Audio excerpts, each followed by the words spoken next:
નામ જાહેર કરીશું. તમારા માટે કદાચ આ પહેલી જ ટોપર લિસ્ટ હશે. પહેલી ટોપર લિસ્ટ છે ને બેચ શરૂ થયા પછી. અત્યારે જો ડેઈલી તમારી બેચ ગુણાકાર મજબૂત થાય, ગણિત મજબૂત થાય એટલે આપણે દરરોજ ગુણાકારનું કામ ચાલી રહ્યું છે. બધા એમાં ભાગ લઈ રહ્યા છો? મજા આવે છે? કેટલા લોકોને એમ લાગે છે કે એ કામ કરી ગણિતમાં કેલ્ક્યુલેશનમાં સુધારો થયો? કેટલા લોકો છે?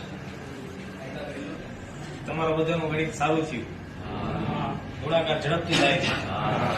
લેક્ચર આવે છે અને આ લેક્ચર આવ્યા પછી એનો ટેસ્ટ લેવાય છે, સાથે જીકે નો ટેસ્ટ લેવાય છે. આ જીકે નો ટેસ્ટ આપણા માટે બહુ જરૂરી છે અને એના જે પેપર્સ દરરોજ તમારા જે આપણે લઈએ છીએ એના પ્રશ્નોની ક્યારેક તમે તુલના કરો બીજી એકેડમીમાં ભણતા વિદ્યાર્થીઓ સાથે, તમને અંદાજ આવશે. જે રીતે વિધાનવાળા ક્વેશ્ચન્સ પૂછાય છે, ટ્રિકી ક્વેશ્ચન્સ પૂછાય છે, એ જ પદ્ધતિથી આપણે આખી જીકેની નવી તમારો ટેસ્ટ સિરીઝ આખો શરૂ કરેલો છે. તો જીકે તમારે વળગેલું રહેવાનું છે. તમારે બીજી કોઈ બાબત ઉપર ફોકસ નથી કરવાનું. લેક્ચર ટેસ્ટ જીકે એને આખું તમારી અંદર ઉતારી લેવાનું છે. તમારું રિઝલ્ટ છે એ એનાથી જ સુનિશ્ચિત થશે. ત્યારબાદ તમારો મૌખિક ટેસ્ટ દરરોજ અત્યારે ચાલી રહ્યો છે. મૌખિક ટેસ્ટમાં બધા ભાગ આપો છો? બધા વિદ્યાર્થીઓ? મજા આવે છે મૌખિક? કોણ મૌખિક પ્રશ્ન પૂછે છે? પ્રકાશભાઈ પૂછે છે. ઓકે. અને તમારા પ્લે કાર્ડ છે એમાંથી પ્રશ્નો પૂછાય છે. પ્લે કાર્ડ મજા આવે છે? કયા સર પ્લે કાર્ડ પૂછે છે? રત્ની સર. આ બધા હું કામ મહેનત કરે છે? પહેલું બધાને એનો ઉદ્દેશ એક જ છે કે તમે લોકો પાસ થાઓ. એટલે અત્યારે જુઓ, મને આખી દુનિયામાં એક એકેડમી એવી બતાવો કે ગુજરાત ગાંધીનગર નહીં, આખી દુનિયામાં એક એવી એકેડમી બતાવો કે જે તમારો લેખિત OMR ટેસ્ટ લે, મૌખિક ટેસ્ટ લે, પ્લે કાર્ડ્સમાંથી ક્વેશ્ચન્સ પૂછાય, તમારા ગણિતને મજબૂત બનાવવા માટે તમને દરરોજ ક્લાસમાં 10-10 દાખલા પણ એક્સ્ટ્રા ગણાવો. આ માટે મને એવું લાગે છે કે સાહેબે ભારત સરકારે ભારત રત્ન આપણને આપી દેવો જોઈએ. મતલબ કે પદ્ધતિ સ્થાપિત કરવા કે ભાઈ બધી જગ્યાએ આ રીતે શિક્ષણ થવું જોઈએ. આપણે ઇન્ડિયામાં બહુ વિદ્યાર્થીની ગુણવત્તા છે, એમાં ફેરફાર થાય. હવે જો 13 તારીખથી આપણે એક કાર્યક્રમ શરૂ કરીએ છીએ, GPL. જેમ IPL હોય એમ GPL પણ હોય છે, GCRT પ્રીમિયર લીગ. બરાબર? GCRT પ્રીમિયર લીગ તમારી બેચમાં 13 માર્ચ થી શરૂ થશે અને આ ઓગસ્ટ 2023 સુધી ચાલશે. ટોટલ 26 અઠવાડિયાનું આ કામ છે. 26 અઠવાડિયા સુધી આપણે આ પ્રવૃત્તિ શરૂ રાખશું, જેમાં GCRT ટેક્સ્ટ બુક પર આધારિત સ્ટાન્ડર્ડ 6 થી 10 અને એનું સામાજિક વિજ્ઞાન અને સ્ટાન્ડર્ડ 11 અને 12 એનો ઇતિહાસ અને ભૂગોળ એ 26 ટેસ્ટ નીકળશે. તો તમારે અત્યાર સુધી જેટલું વાંચન થઈ રહ્યું છે એમાં થોડો વધારો કરવો પડશે. અત્યારે તમે જેટલી કલાકો ભણી રહ્યા છો એમાં 1 થી 1.5 કલાક તમારે વધારે અભ્યાસ કરવો પડશે. તો તમે દરરોજ એક પ્રકરણ હેન્ડલ કરશો.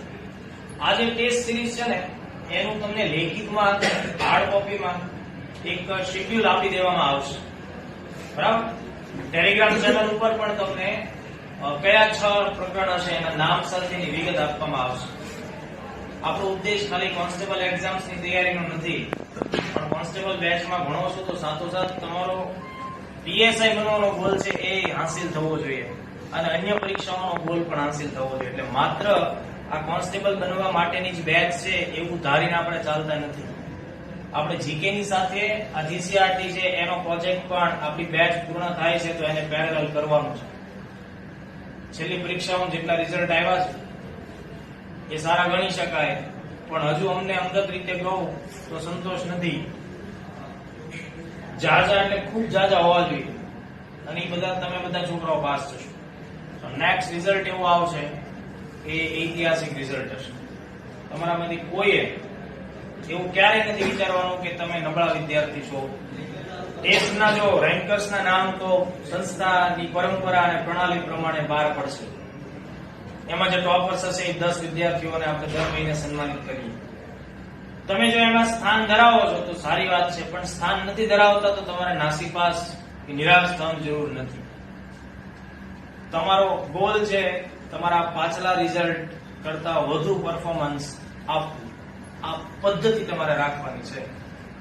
આજ જેને 50% રિઝલ્ટ છે એમણે કોશિશ 51% ની કરવાની છે. જેને 51% આવે છે એને 52% તરફ આગળ વધવાનું છે. બરાબર? એટલે તમારી પ્રતિભા છે એને ધીમે ધીમે આગળ વધારવાની, વધુને વધુ ગુણવત્તાવાળું પરિણામ છે એ પ્રાપ્ત કરવાનું. તો જો આટલી પ્રવૃત્તિ આપણી ચાલે છે, એમાં આપણે જીસીઆરટી ને એડ કરી રહ્યા છીએ. અમે થોડુંક સાહસ કરીએ છીએ એ દિશામાં તમને લઈ જવાનું. તમારો સહકાર અનિવાર્ય છે.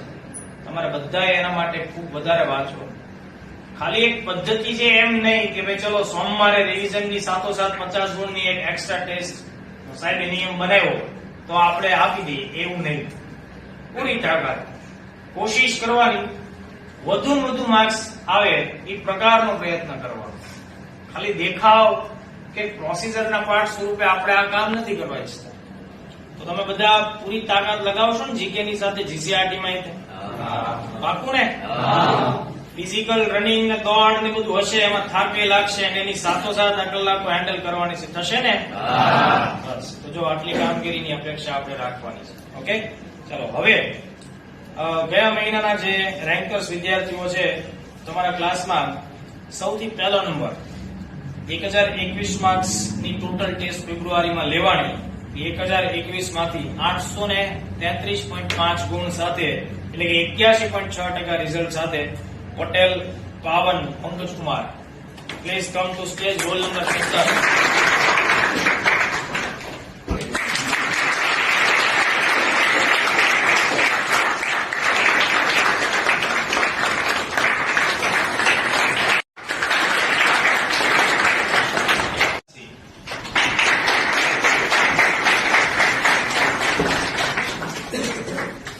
વાઘેલા વિનાબેન ઘનશ્યામસિંહ. વાઘેલા વિનાબેન ઘનશ્યામસિંહ. પરિવાર બધું છોડીને કેટલાક લોકો ખેતીની કામગીરી કે કામ ધંધા છોડીને તૈયારી જયારે આવેલા છે, તો નબળી તૈયારી ન કરો અને ખાલી પાસ થવાનો ગોળ પણ ન રાખો. ત્યાં બધું મૂકીને આપણે ગાંધીનગર આવેલા છીએ અને દર મહિને ખર્ચ કરીએ છીએ, તો પછી ગુજરાતમાં ટોપર બનવાનો જ એટીટ્યુડ રાખવો પડશે. ખાલી પાસ ન થવું. ગુજરાતમાં ટોપ 10, ટોપ 15, ટોપ 5 સ્ટુડન્ટ્સમાં તમારું નામ આવવું. તો આ પ્રકારનો પ્રયત્ન આપણે કરવાનો. જો એકેડમી તમારી કામગીરીમાં કોઈ કચાશ રાખતી હોય મને જણાવો. ફેકલ્ટીઓ આવે છે ભણાવવા માટે, ટેસ્ટ લેવાય છે, પુસ્તકો છે, દરેક ચીજ વસ્તુ તમારી પાસે. લાઇબ્રેરીની સુવિધા